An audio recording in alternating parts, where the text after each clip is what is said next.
Hello everyone, welcome to this amazing platform of our channel पनेशा for competitive examinations and I am Piyush. तो आपका भी RBI office attendant का 9 अप्रैल shift 3 का जो एग्जामिनेशन है कंप्लीट हो चुका है। तो यहाँ पर हम सीधा टू द पॉइंट देखते हैं आपके क्या क्वेश्चंस जीके या फिर जीए में आपके पूछे गए, उनके आंसर्स देखेंगे। इसके अलावा आपका मैथ में क्वेश्चंस कहाँ से आ रहे हैं सारे के सारे देखेंगे, इंग्लिश में भी देखेंगे और फिर हम ऐसे ही रीजनिंग में भी देख रहे होंगे। ठीक है, ज़्यादा मैं यहाँ पे टाइम वेस्ट नहीं करूँगा अपना भी और आपका भी। सीधा हम इस सेशन को अब शुरू करते हैं। सबसे पहले मैं आपको जीके में क्वेश्चंस बताऊंगा, क्या क्या क्वेश्चंस आए हैं और उनके हम आंसर देखते जाएंगे। ठीक है, जिन लोगों ने एग्जाम दिया है फटाफट से कमेंट करके आपको बताना भी है कि हाँ भाई यही सारी चीज़ें आ रही हैं। ठीक है, पहला क्वेश्चन देखो, इसमें पूछा गया कि कौन से ऐसे प्लेयर हैं, वुमन प्लेयर हैं जिन्होंने 10,000 रन्स बनाए हैं। ठीक है, 10,000 रन्स बनाए हैं आईसीसी के थ्रू। ठीक है, आईसीसी में टोटल आपके 10,000 रन्स स्कोर किए हैं। तो ये किए हैं मिथाली राज ने। ठीक है, किसने किए हैं भाई? मिथाली राज ने जो है ये रन स्कोर किए हैं, तो ये काफ़ी इंपॉर्टेंट है आपके लिए। अगले क्वेश्चन पे आते हैं। इसमें आपसे पूछा गया कि जो गोलकोंडा फोर्ट है, गोलकोंडा का किला यानी कि जो गोलकोंडा का फोर्ट है, ये कहाँ पर है? तो गोलकोंडा का फोर्ट है भाई आपका हैदराबाद में। ठीक है, कहाँ पर है? हैदराबाद में है, जो कि आपका तेलंगाना में पड़ता है। क्लियर है? फिर देखो एक क्वेश्चन आपका पूछा गया, अगर मैं थर्ड क्वेश्चन की बात करूं इसमें, तो जो आपका एट्थ शेड्यूल है कॉन्स्टिट्यूशन का, जो हमारा एट्थ शेड्यूल है, इसके थ्रू आपकी कितनी लैंग्वेजेस हैं? एट्थ शेड्यूल में कितनी लैंग्वेजेस के बारे में बताया गया है? तो टोटल जो है 22 लैंग्वेजेस हैं एट्थ शेड्यूल में इंडिया के कॉन्स्टिट्यूशन के। फोर्थ क्वेश्चन पे आते हैं। इसमें आपका पूछा गया कि जो अशोक चक्र है, अशोक चक्र, इसमें कितनी तीलियां हैं यानी कि इसमें कितनी स्पोक्स हैं? आपको पता है अशोक चक्र में जो आपका धर्म, बेसिकली उसको ना धर्म चक्र बोला जाता है, तो उसमें कितनी तीलियां हैं? तो उसमें बेसिकली 24 जो है स्पोक्स हैं। क्लियर है? ये क्वेश्चन पूछा गया था। फिफ्थ वाले क्वेश्चन पे आते हैं। तो फिफ्थ क्वेश्चन आपसे यहाँ पे पूछा गया कि कैग जो है, कैग, ठीक है, कैग को कौन अपॉइंट करता है? कैग अपॉइंटेड बाई, तो कैग को अपॉइंट करते हैं प्रेसिडेंट। ठीक है, कौन करते हैं भाई? कॉम्पिट्रोरल ऑडिटर जनरल बोलते हैं इसको। ठीक है, कैग को, इसको कौन अपॉइंट करते हैं? प्रेसिडेंट जो है अपॉइंट कर रहे होते हैं। अगले क्वेश्चन पे आते हैं। तो एक क्वेश्चन आपका यहाँ पर पूछा गया कि जो यूपी डे है यानी कि उत्तर प्रदेश डे, उत्तर प्रदेश डे, ये कब मनाया जाता है? तो उत्तर प्रदेश डे आपका मनाया जाता है हर साल 24 जनवरी यानी कि 24 को। ठीक है, क्योंकि इस दिन उत्तर प्रदेश की जो है फाउंडेशन करी गई थी बेसिकली। अगले क्वेश्चन पे आते हैं। सेवंथ वाला क्वेश्चन देखो, इसमें आपसे पूछा गया कि साहित्य अकादमी अवार्ड, क्वेश्चन ये काफ़ी इंपॉर्टेंट है देखो, कि साहित्य अकादमी अवार्ड जो है आपका, इसकी प्राइज मनी कितनी है? क्लियर है? वैसे साहित्य अकादमी अवार्ड जो है मिल भी चुके हैं अभी मार्च के महीने में। तो फिलहाल इसकी आपसे क्या पूछी गई? प्राइज मनी पूछी गई। तो इसमें जो है 50,000 रुपये दिए जाते हैं। ठीक है, मनी की बात कर रहे हैं, तो अगर मनी की बात करें तो 50,000 रुपीज़ दिए जाते हैं, और ये टोटल 24 लैंग्वेजेस में दिया जाता है साहित्य अकादमी अवार्ड। इस चीज़ को भी ध्यान में रखना। ठीक है, 22 तो आपकी ऑफिशियल लैंग्वेजेस हो गई, इसके अलावा आपका इंग्लिश होती है और एक और लैंग्वेज होती है। क्लियर है? इतनी सी बात समझ में आती है क्या?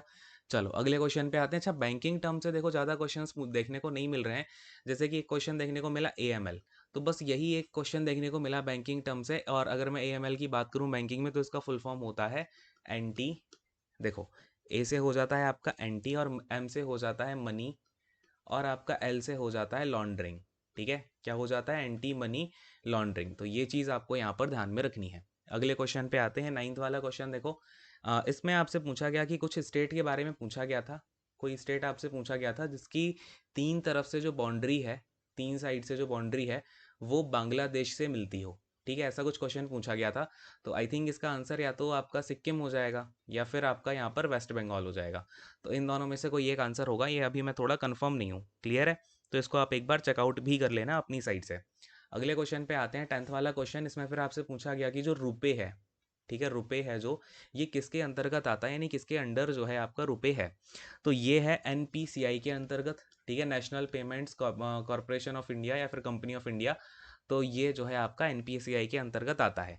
ये तो कुछ क्वेश्चंस हो गए जीके के जो कि बच्चों ने बताए हैं, और सारे के सारे क्वेश्चंस के मैंने आपको आंसर भी करा दिए हैं। अब फटाफट से देखते हैं यहाँ पर आपका और कहाँ क्या पैटर्न चल रहा है। मैथ की अगर मैं आपसे बात करूँ, पूरे के पूरे क्वेश्चंस का मैं आपको डेटा बताता हूँ कहाँ कहाँ से क्वेश्चंस आए हैं, जिससे कि जिनका आगे आने वाले शिफ्ट में एग्जामिनेशन है बहुत ज़्यादा हेल्प मिल जाएगी अगर आप ये सारी चीज़ें करके जाते हो तो। ठीक है, चलो देखो, सबसे पहले एज यूजुअल आपका जो सिंप्लीफिकेशन है, सिंप्लीफिकेशन से 10 क्वेश्चंस आए हैं सीधे सीधे उठा करके। ठीक है, तो 30 में से आपके 10 क्वेश्चंस तो सिंप्लीफिकेशन के ही हो गए। फिर अगर मैं आपसे यहाँ पर बात करूँ एरिथमेटिक की, एरिथमेटिक की। तो अरिथमेटिक से आपके टोटल जो है यहाँ पे अराउंड आई थिंक 8 से 9 क्वेश्चंस जो है देखने को मिले हैं। और एक चीज़ ध्यान रखना है, यहाँ पर कैसेलेट डीआई पूछी जा रही है, ठीक है, कैसेलेट डीआई पूछी जा रही है, इसके 3 क्वेश्चंस आए हैं, तो ये भी करके जाना अगर आपने कैसेलेट वगैरह नहीं करी हुई है। तो 8 से 9 क्वेश्चंस आपके देखने को मिले अरिथमेटिक से। और अरिथमेटिक के मैं आपको टॉपिक बताता हूँ कहाँ कहाँ से आए हैं क्वेश्चंस। तो यहाँ पे आपको परसेंटेज से क्वेश्चन देखने को मिला है, टाइम एंड वर्क हो गया, ठीक है। इसके अलावा आपका पाइप एंड सिस्टर्न हो गया। वैसे टाइम एंड वर्क में ही पाइप एंड सिस्टर्न इंक्लूड हो जाता है, लेकिन तब भी अगर अलग से क्वेश्चन दिया है तो ये भी देख करके जाना। टीएसडी हो गया, ठीक है, टाइम स्पीड डिस्टेंस। फिर आपका यहाँ पर पार्टनरशिप हो गया, फिर आपका SI CI हो गया, ठीक है, SI एंड CI। तो ये तो हो गए आपके अरिथमेटिक के टॉपिक, जहाँ से आपके टोटल 8 से 9 क्वेश्चन जो है देखने को मिले हैं। फिर अगर मैं आपसे बात करूँ तो यहाँ पर आपका मिसिंग नंबर सीरीज आ रही है, ठीक है, मिसिंग नंबर सीरीज आ रही है, रॉन्ग नंबर सीरीज नहीं आ रही, ध्यान देना। मिसिंग नंबर सीरीज सुबह भी देखने को मिली, अभी भी मिसिंग नंबर सीरीज देखने को मिली है। 3 क्वेश्चन सुबह भी आए, 3 क्वेश्चन जो है अभी भी देखने को मिले हैं। और अगर मैं डीआई की बात करूं तो डीआई आपकी जो है डीआई जो टेबुलर डेटा वाली डीआई होती है, बेसिक बेसिक सी, इसके 5 क्वेश्चंस आपके देखने को मिले हैं, ठीक है। आपको वॉइस में थोड़ा सा मेरी चेंज लग रहा होगा क्योंकि मुझे एक्चुअली अभी कोल्ड है, तो वॉइस पर ज़्यादा ध्यान मत देना। बाकी ये जो है क्वेश्चंस वगैरह आपके पूछे गए। और मैथ का अगर मैं आपसे लेवल की बात करूँ, जैसे सुबह तक बहुत ईजी क्वेश्चंस आ रहे हैं, मतलब मैथ्स में आप पूरे 30 में 30 क्वेश्चंस करके आने ही हैं, ठीक है। चलो खैर, ये तो हो गया मैथ का। अब आते हैं फटाफट से आपका रीजनिंग में और इंग्लिश में क्या यहाँ पर पैटर्न जो है आपका देखने को मिला है। एक बार रीजनिंग का फटाफट से बताता हूँ, फिर इंग्लिश का देख लेंगे। क्लियर है? हाँ जी, चलो ठीक है। अब देखो रीजनिंग की अगर मैं आपसे बात करूँ तो सबसे पहले आपका जो सबसे ज़्यादा क्वेश्चंस पूछे गए हैं वो पूछे गए हैं यहाँ पे पजल से, ठीक है। पजल से जो है आपके टोटल 5 क्वेश्चंस पूछे गए, ठीक है। और ये पर्सन वाला पजल था। बाकी आपका यहाँ पर अल्फा न्यूमेरिक सीरीज देखने को मिली है, ठीक है, अल्फा न्यूमेरिक सीरीज। तो ये अल्फा न्यूमेरिक सीरीज थोड़ा सा अच्छे से करके जाना, कुछ बच्चों को यहाँ पे दिक्कत देखने को मिली है, ठीक है। 5 क्वेश्चन यहाँ से भी आए।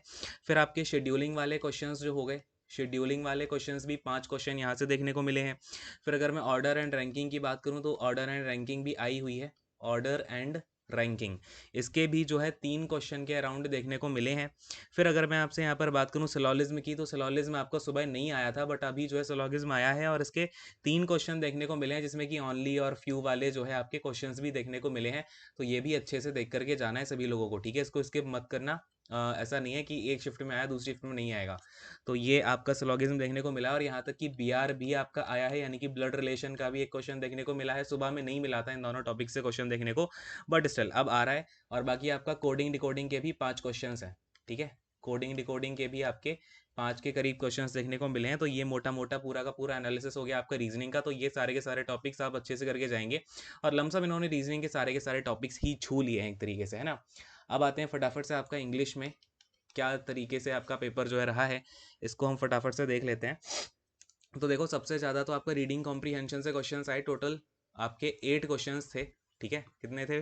टोटल 8 क्वेश्चन देखने को मिले हैं, जिसमें कि अपोजिट वर्ड भी देखने थे आपको कुछ कुछ, मतलब आपका आरसी से उठा करके टोटल 8 क्वेश्चन थे और 1-2 वर्ड वैसे थे मीनिंग वाले, आरसी से रिलेटेड ऑफ कोर्स, ठीक है। फिर अगर मैं आपसे बात करूँ तो रीअरेंजमेंट, सेंटेंस रीअरेंजमेंट के 5 क्वेश्चंस थे। फिर इस तरीके से आपका जो फिल इन द ब्लैंक्स होता है, फिल इन द ब्लैंक्स हो गया, इसके भी 5 क्वेश्चन देखने को मिले। फिर आपका यहाँ पर जो एरर बेस्ड क्वेश्चंस होते हैं, एरर बेस्ड क्वेश्चन, ये भी 4 से 5 के करीब थे। और इसके अलावा क्लोज टेस्ट हो गया, तो ये भी 4 से 5 थे। और ग्रामेटिकल यूजेस वाले भी 4 से 5, मतलब ये बहुत ही ज़्यादा यूनिफॉर्म इन्होंने दिया हुआ है पैटर्न, कुछ खास नहीं है। जो सुबह के टाइम पे आपका पैटर्न था वही पूरा का पूरा डिट्टो कॉपी किया हुआ है, तो कुछ खास है नहीं। बाकी आप अच्छे से करके जाओ ग्रामर वगैरह। मीनिंग मुझे कुछ खास देखने को मिली नहीं है, मीनिंग भी ज़्यादा नहीं पूछ रहे हैं ये लोग, बस इन्होंने सुबह में भी मिस स्पेल्ड पूछे हुए थे, एक आधा मिसपेल्ड इन्होंने यहाँ भी पूछे होंगे। तो बाकी यही है, आप लोग अच्छे से करके जाएंगे। एंड यहीं पर इस सेशन को मैं एंड करूंगा। Thank you so much, God bless you all, take care and bye bye.